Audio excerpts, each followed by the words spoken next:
Well, it's got to be a beautiful day outside. Not raining. Yesterday it rained buckets. It lasts long, but it rained buckets. Does anybody remember our memory verse for last week?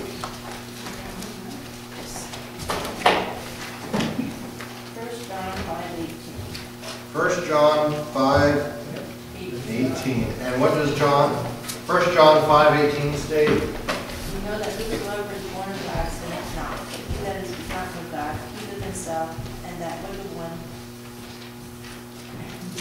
I can't beat my drum. And the wicked one. Toucheth him not.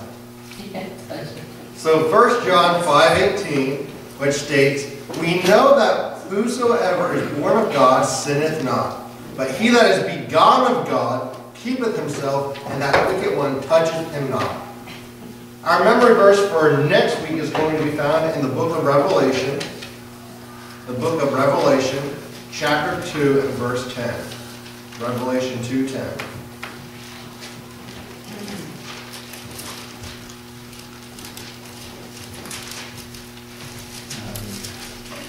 And if someone would like to read that one, then find it.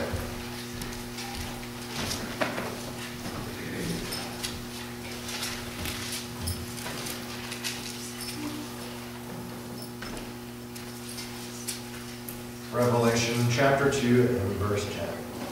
Fearing none of those things which thou shalt suffer, behold, the devil has cast some of you into the prison, that ye may be tried, and ye shall have tribulation 10 days.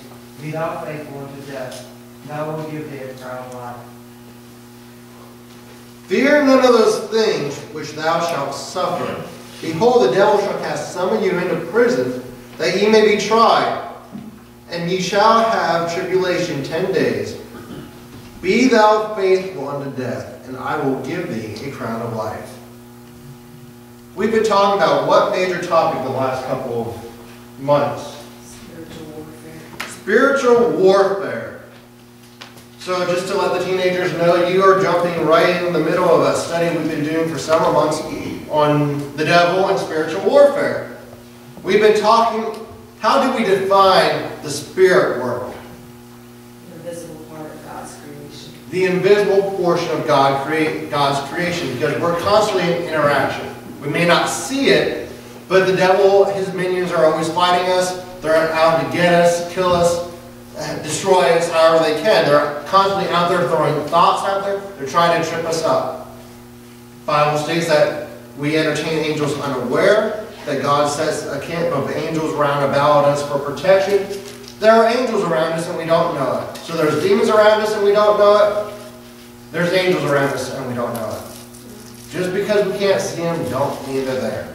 So the spirit world is nothing more than the invisible portion of God's creation.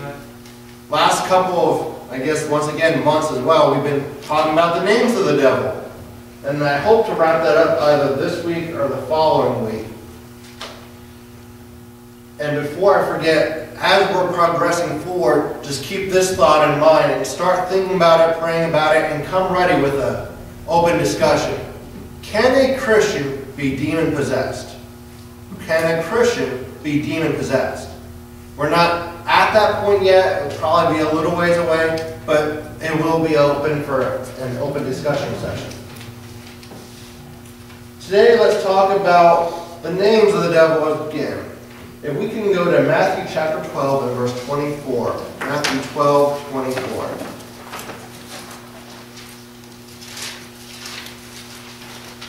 Whoever has that, just go ahead and read it.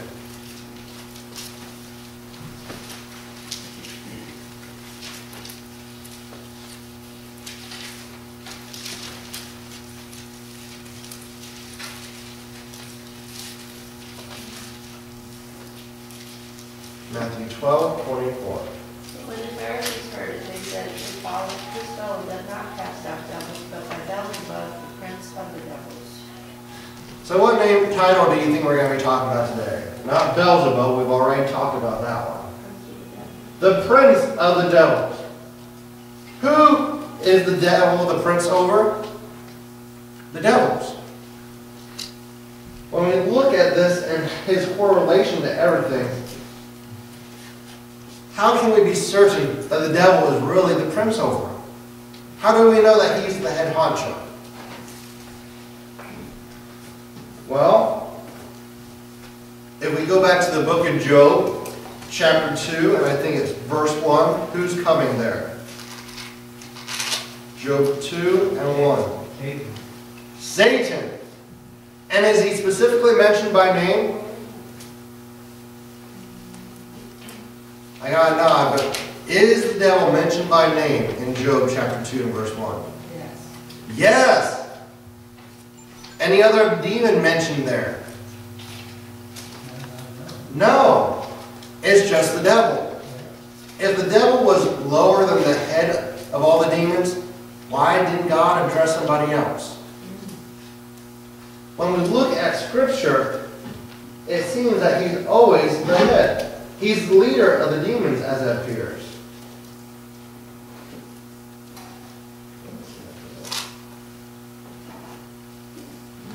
So on that day, God did not address anyone but the devil himself, showing that the devil has preeminence over all other demons. There's something to his leadership. Also, when we look at Scripture itself, Scripture names the devil more than any other demon. Well, it may not be directly as the devil, but we can look at the name of Lucifer, the devil, Satan, adversary, serpent, dragon, and a big long list that we've already been going through, Beelzebub. The devil is addressed more times throughout Scripture than any other demon I can find. Also, why don't we see what John had to write on this? We talked about how there's not a lot of passages talking about the fall of the devil. We talked about that, I think, when we did our study on an angel on Tuesday nights. Ezekiel 24, Isaiah 14, Revelation chapter 12. Let's go to Revelation chapter 12. When someone has that, please read verse 4. Revelation 12:4.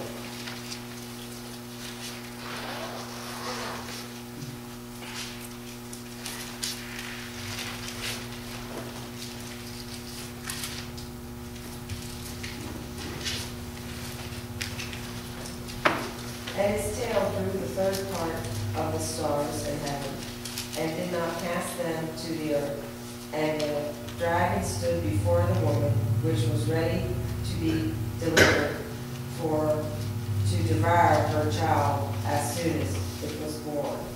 We're going to focus on that first part. Who drew 1/3 of the stars? The dragon.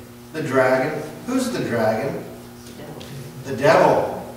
Does this not imply some type of leadership? Someone in charge? It wasn't just someone saying, one of the little lesser, if you want to say angel this way, saying, hey guys, I got an idea. This was somebody with prominence. When we look at Scripture, Scripture clearly displays that the devil had prominence in heaven. He had power. He had authority. He was the anointed cherub that covereth. When we look at Scripture, it also appears that he was a song leader in heaven. This wasn't just somebody on the bottom scale, but this was somebody who had impact. And the devil was in leadership. And by looking at who drew 1/3 of the stars, that also implies that he had a prominent position among, if we refer to them as demons now, but we want to put it in these terms, fallen angels. He had a special place that he was above them, that this passage implies that he had authority over them. They eschewed themselves and submitted to his authority and said, you know what, let's rebel against God. So when we look at Scripture, even John gives us the indication that the devil had authority, and he still has authority. Thus he is the prince of devils. He is the head of the demons.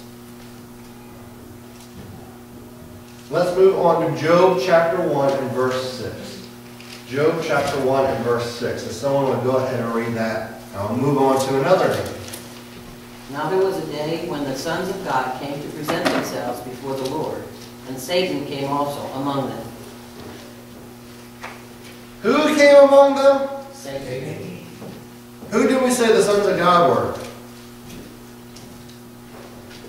We talked about this a little bit in angelology. They rejoiced at the foundations of the earth, also called morning stars. They're angels. The sons of God came to present themselves. And who was listed among them? Satan. We're going to be looking at the name of Satan, but also looking at what we just looked at with him having preeminence among the demons. Why did it also say Satan if he was a lesser demon? There's something significant about him. He is truly the head of the demons. But let's look at the name Satan. Satan is found in Job chapter 1 and verse 6. And I know this is going to catch you all by surprise, so you might want to hold on to your seats. You know what the name Satan means? Opponent, arch enemy of God. Is that a surprise or what? Who would have guessed that the devil is the arch enemy of God? Well, that's what the name Satan implies. It appears in 23 verses of the Old Testament. And out of the 23 verses, on only 8 occasions does the word Satan in the Hebrew not refer to the devil. So basically, 15 times out of 23, Satan is directly addressed to the devil. And guess which book records the most account of that name? Job. Because the Satan was coming after Job to get him to fall away from God. And show God, you know what? He's not really your servant. Give me a little bit of time. I'll work on him. And before you know it, he'll be cursing your name, blaspheming you, and all that other fun stuff. Satan appears more times in this book. And we see him coming against Job. Job, the arch enemy of God. Not that Job's the arch enemy of God, but the devil plays that role as the arch enemy, and it's clearly seen here.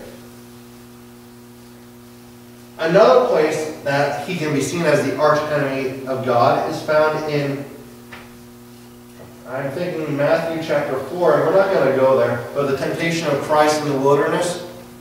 How much more do you get to opposing God than tempting the very Son of God? And he's tempting him with the same things that man was tempted with in the garden. Lust of the eye, pride of life, and the lust of the flesh. All three here in the wilderness. And how else do we know that he's going to be an arch enemy? He is the arch enemy of God. Well, we can look at how about him setting up and waging war with Israel for all these years, or thousands of years. How about him gathering up all the kings of the earth to Mount Megiddo to wage war against heaven once more? How about him being chained, placed in the bottomless pit, loose for a season, and what does he do once more? He acts as the arch enemy of God and the opponent, and he tries to gather everyone together again for battle. He does not stop battling God. He is the arch enemy.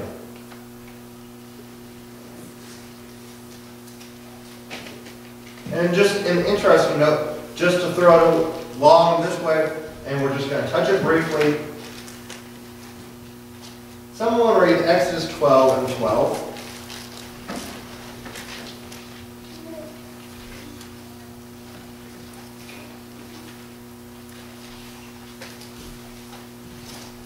I don't want to go in detail with this, but I do want to bring this to your attention. Exodus 12:12.